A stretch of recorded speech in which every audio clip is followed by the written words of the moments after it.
Pembangunan yang dilakukan pemerintah daerah mestinya harus bersinergi dengan pembangunan yang dilakukan oleh pemerintah pusat. Terlebih dalam membuat program strategis harus ada harmonisasi, keterpaduan antar daerah. Hal itu mengemuka dalam gelaran acara Moci Bareng dengan tema merajut sinergitas antara Kadin dengan anggota DPR RI dari daerah pemilihan 9 Jawa Tengah di salah satu hotel di Slawi. 4 legislator yang menjadi narasumber dalam acara yang digagas Kadin Kabupaten Tegal ini, yakni Dewi Aryani, Komisi 9, Abdul Fikri Fakih, Komisi 10, Agung Widiantoro, Komisi 3, dan Haris Turino, Komisi 6. Agung menyampaikan dalam membuat program strategis harus ada keterpaduan antara daerah, seperti Kota Tegal, Kabupaten Tegal, dan Kabupaten Brebes. Terlebih dalam membangun kawasan industri yang saat ini sedang digencarkan di banyak daerah. Agung menyebut, sebagaimana kebijakan pemerintah pusat, pembangunan apapun sektornya harus berbasis kawasan.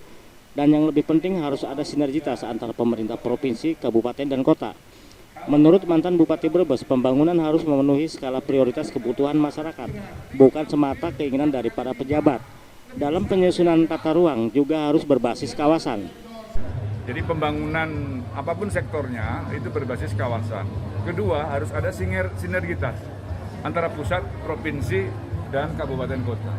Kita juga ingin mendorong Kadin dalam hal ini ikut juga menuntaskan pandemi, ya kan? Dan ini bukan sebagai permintaan saya atau teman-teman dari Senayan saja, tapi memang visi misi Kadin Indonesia, Kadin Pusat juga itu. Dewi Aryani mengajak semua elemen berkolaborasi untuk membangkitkan perekonomian di Kabupaten Tegal. Keterpurukan ekonomi bukan hanya tanggung jawab pemerintah pusat dan daerah, namun semua pihak termasuk pengusaha dan pelaku industri. Dewi Aryani menyebut, seusai dengan visi misi Kadin Pusat, diharapkan Kadin Kabupaten Tegal punya spirit yang sama dalam mendorong empati sosial dalam menuntaskan pandemi. Politisi PDI Perjuangan ini menjelaskan industri kecil dan menengah merupakan sektor yang sangat merasakan dampak dari perekonomian sebagai dampak dari pandemi COVID-19, bukan hanya Indonesia tapi global.